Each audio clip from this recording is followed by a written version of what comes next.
Hello, kia ora. My name's Rosemary Wette and I work in the Department of Applied Language Studies at the University of Auckland.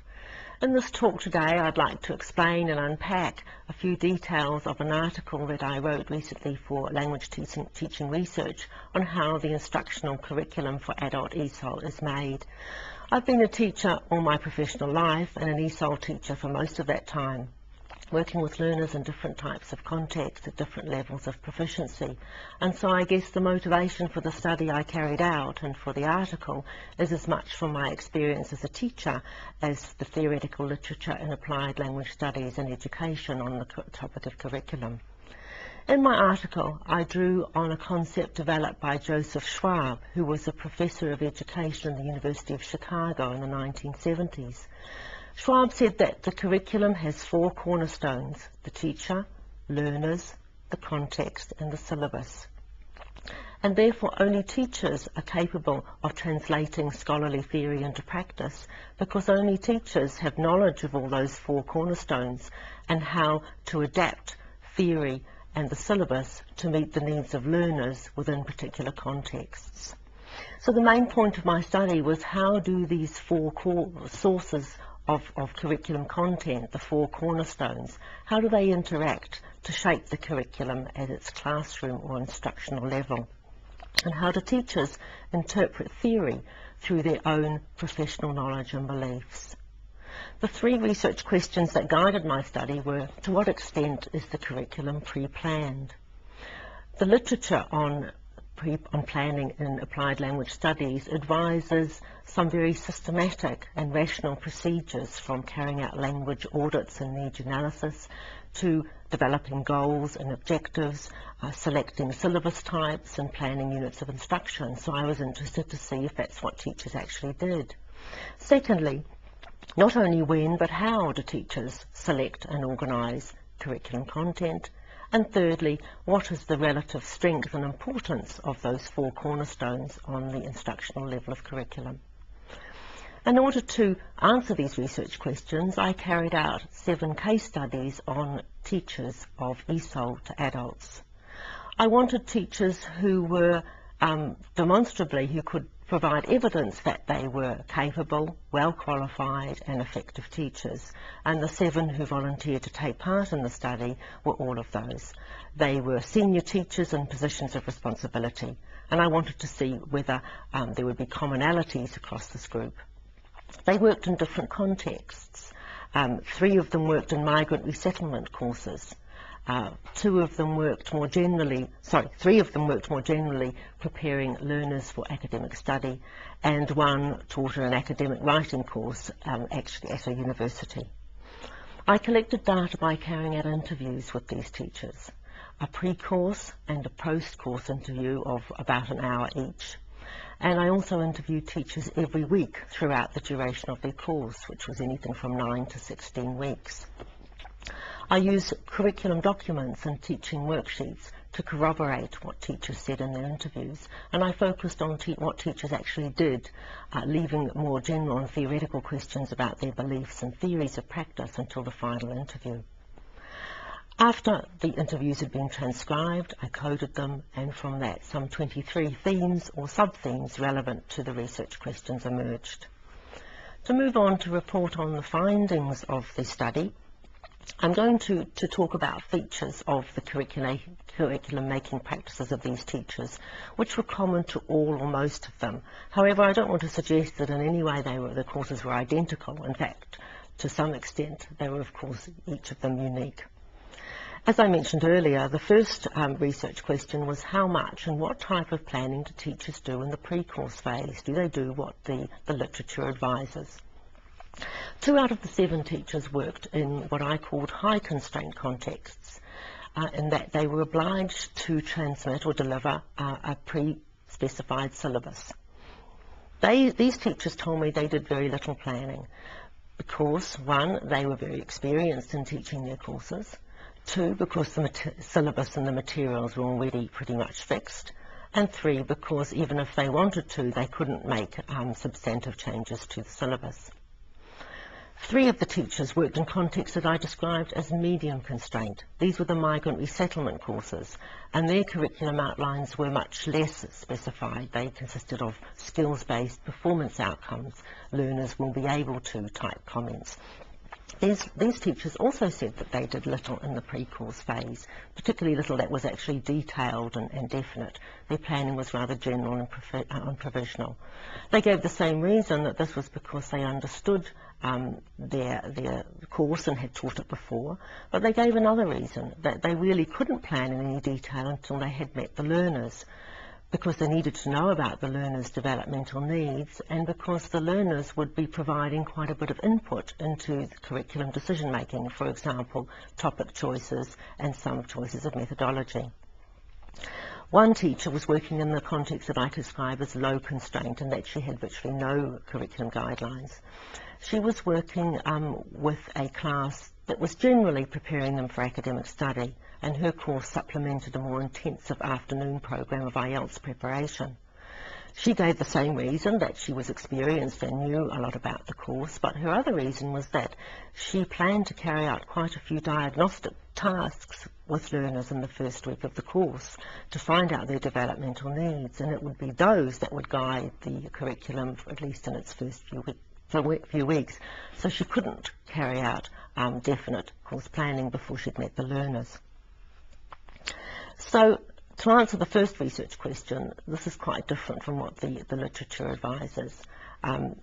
Teachers did little planning, they gathered resources, but they did little that was definite in the way of planning. However, I don't mean to suggest that they had no idea about what they were going to teach. In fact, they had quite rich conceptualizations and ideas, sometimes, in some cases, of the whole trajectory of the courses. However, they also had ideas about their own priorities. However, their planning was general and provisional at this stage. To move on to the second research question, if teachers did little in the pre-course phase, how did they select, organise and map the elements of the curriculum once the courses were underway? I'm going to offer 2 answers to this question. One, a general overview of the curriculum making process, and then followed by a few more detailed comments. As a whole, courses didn't resemble either standard, process or product approaches. They had elements of both in different combinations, and in other features they didn't resemble either of these standard approaches. I describe all of the courses as a syllabus as plan process approach. A syllabus as plan process approach.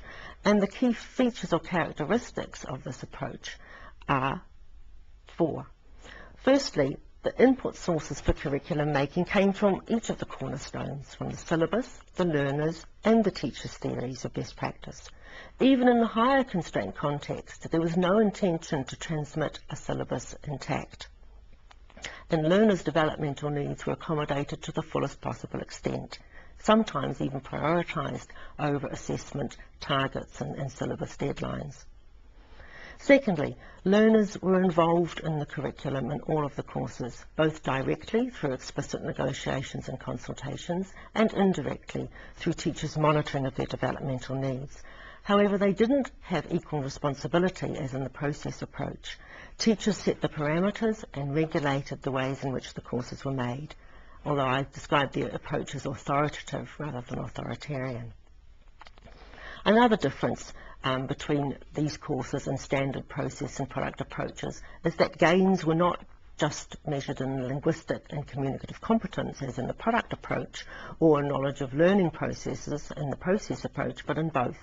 Although I'd have to say that I think language use was more heavily emphasised than learning. All this suggests that the descriptions of standard process and product approaches in the literature are perhaps overstated. They're not really these opposing binaries, and that blends and hybrids of the two are both possible and common. To move on to continue to answer research question 2 and have a bit of a closer look about the way the instructional curriculum was made in these courses. Teachers had 2 priorities in the pre-course phase, in the initial phase of their course. The first was to diagnose learners' developmental needs. The second, which was equally important, was to establish a relaxed and friendly classroom atmosphere. and to kind of bond or gel this group of individuals into some kind of a cohesive group that would be supportive of each other. Secondly, teachers selected content, conceptual content, from a range of different dimensions: linguistic, thematic, pragmatic learning processes, and wove and mapped these onto the time frame of the course as the courses unfolded. In this mapping process, they placed them at different levels of the conceptual curriculum. Linguistic content was placed at the lowest level. This was nested into activities and tasks, which were in turn arranged into clusters, and these were organised into thematic units, often with a kind of, to contextualise, they had a topic theme. As they developed and mapped the components of the curriculum, it's not surprising that, like the teachers in the Wood study, the syllabuses that resulted were not the systematic and regular outlines of those that you find in the literature. Teachers weren't really that concerned about this irregularity in their curriculum that they made. They were quite accepting of it. However, in other respects, they tried hard to achieve coherence, balance and harmony between skills, accuracy and fluency, language and communication and learning components, revision and new work, familiar routines and patterns, and also new, fresh, innovative elements of the curriculum. To move on to the final research question, what was the shaping influence of each of the four of Schwab's cornerstones? I've already described how the syllabus developed, so now I'll just make a few comments on the shaping influence of the learners, the context and teacher factors, the other three cornerstones. The developmental needs of learners was a very strong influence. Teachers constantly monitored their classrooms to see how the curriculum was being received, what learners did, what they said, how they coped with the tasks in the classroom, to find out what they needed and what they wanted. They also sought explicit feedback from learners through their responses to questions and their comments. They negotiated some aspects of the curriculum, and they used all of this information from learners as a valuable source to influence their planning, both and their changes to plans, both during and between lessons. Not just the developmental needs of learners, but also their affective needs were very important. Their degree of motivation, interest, confidence and involvement with the class group. Being adult learners, teachers were really keen to maximise their kind of risk-taking ability with language learning and to make the curriculum as transparent as possible for them. To a significant extent, the curriculum is a private transaction between teachers, learners and the syllabus. However, it takes place in a specific institutional and sociocultural context. With regard to the institutional context, teachers really accepted the factors that they couldn't change, by which I mean class size and composition, course schedule, fees and eligibility, workloads. They may have grumbled about these from time to time, but they saved their energy and agency for the parts of the curriculum that they could have some influence over, for example, materials and other resources. As far as the wider sociocultural content is concerned, teachers were very mindful of what learners, these adult learners, brought with them into the language classroom in terms of their cultural and educational backgrounds, their needs and priorities, their length of intended residence in New Zealand and their preferred integration patterns. They weren't really keen to impose their own ideas of social critique on their learners or to tell them how and to what extent they should enculturate with the local community. I've made it pretty clear in this talk, I think, that the role and the influence of teachers' professional knowledge and beliefs and theories of practice is very strong on the way the curriculum is made, right from their pre-course conceptualizations and ideas through the whole process of the way the curriculum is actually made.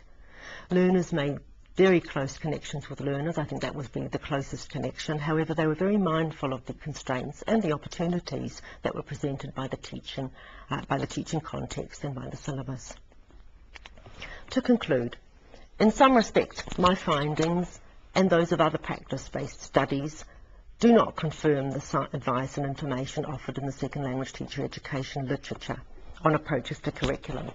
In particular, their emphasis on curriculum as plan and their view of implementation as largely a straightforward process of methodology. They also don't support the process view that every aspect of the curriculum can be negotiated or is usually negotiated with learners, perhaps suggesting that there is a distance between theoretical and practical discourses on curriculum at the moment in applied language studies. However, my findings do confirm other statements made more recently by Breen, Noonan, Richards, Kumaravatavelu and others. Firstly, that curriculum pre-specifications always need to be reconsidered in the light of learner and context factors, and that curriculum making is fundamentally an uncertain and dynamic process. Secondly, that skilled curriculum making involves the ability to form coherent combinations from different dimensions, for example, linguistic, learning process, thematic, sociocultural, in order to create a rich learning environment. And thirdly, that these components need to be combined to maximise the balance, variety, harmony and coherence in the instructional curriculum. I'll finish this talk by calling for further research on this topic with larger groups and different types of learners and contexts, for example EFL learners and school-based contexts, to establish a body of practice-based literature on curriculum. I hope the study has resonance with other experienced teachers, and I hope novice and trainee teachers will find its information useful as they prepare for the dynamic and uncertain environment of classroom teaching. Thank you. Ka kite.